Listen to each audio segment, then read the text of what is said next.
It is Jean-Luc from Fins and Flora, and I am joined today by Morgan. Say hi, Morgan. All right, that's as good as we're gonna get. She's oh, there we go. She's tired. She's waking up a little bit. She's had a lazy day. It's Thursday of March break.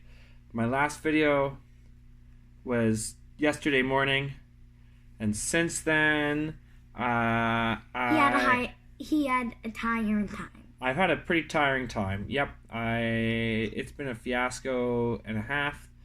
It's been a long week at work, and I wish I could be looking forward to the weekend, but I work all weekend too, so that's not an exciting, relaxing thing to look forward to.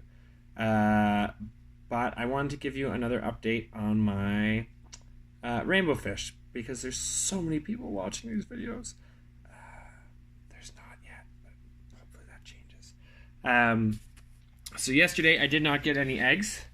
I had floated a mop up in here, floaty with dangly bits, and when I got home there were no eggs. So I thought, okay, then maybe they don't like this. And then I tried another mop down, kind of loose down there, where I'd had a success on Tuesday.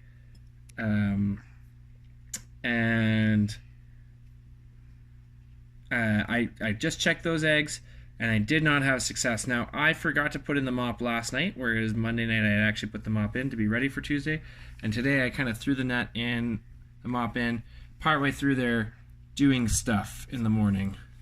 And I did not feed them this morning, because I thought that maybe was the secret to success. I also haven't fed them yet today, so that's going to be something. And then I'm going to feed us. But I just wanted to give you that update on this. And again, if I got those eggs, I would try the Gary Lang method. Well, I wish this camera would stay focused. The Gary Lang method, which is you take the eggs and you put them in water not from the tank, because this water can have, or probably does have, bacteria and fungus, especially. My water is a little bit cloudy. I don't have a whole lot of mechanical filtration going on in here. And that's, I don't know, it seems to be doing all right. What do you mean by cloudy? Well, you see how the water, you can see little floaty bits, and it doesn't look like the water is perfectly crystal clear? Yes. That's what we mean by cloudy. Do you want it to be crystal clear, or do you want it to be cloudy like this? Oh, that's a good question. When I first set this tank up, I wasn't expecting to go this far in depth.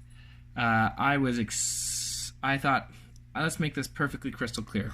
And then I put these pieces of wood in there, and it started to go a little bit darker, and I thought, oh, you know what? I kind of like this as a kind of black watery thing. And the cloudiness is not really the same as black water, and it was more black water than it is right now.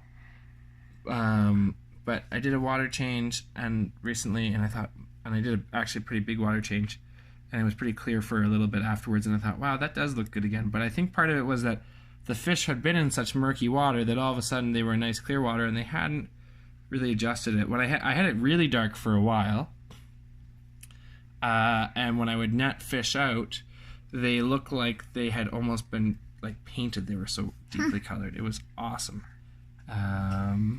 So, what happens if you take the log out? Do you think it will turn? Do you think it will turn crystal clear again, or do you think it will just stay how it is? That's my other question. Oh, that's a good question. I don't think taking that log out will make it crystal clear again, because that log isn't what makes it cloudy. That log adds a little bit of discoloration to the water to make it kind of yellowy, and for a while I put other things in it to make it more darkly. More greeny? It wasn't green, it was like a dark brown, almost like a cup of tea. I didn't get it quite that dark. And I had it going really, really, really dark. The reason why it is so cloudy is because of what we feed them. So I was feeding them flake and frozen bloodworms, but now, I have switched and we use superworms. And because we chop those superworms up so the fish can eat them, there's a lot of bits of debris and stuff that gets in there, and the shrimp seem to like it, and my shrimp are actually doing really well now. What do the superworms look like? That's a good question. That's a question for another video, though. One day we will do a video where we show the whole process of the feeding and the critters and how we raise our own super worms. But Morgan, you've seen those. Those are the worms you cut up. So, but that's... So anyways, this video's gone on longer than I wanted to because it was supposed to be an update, but Morgan had some really good questions. But we're going to say goodbye for now. Say goodbye. Goodbye. Bye.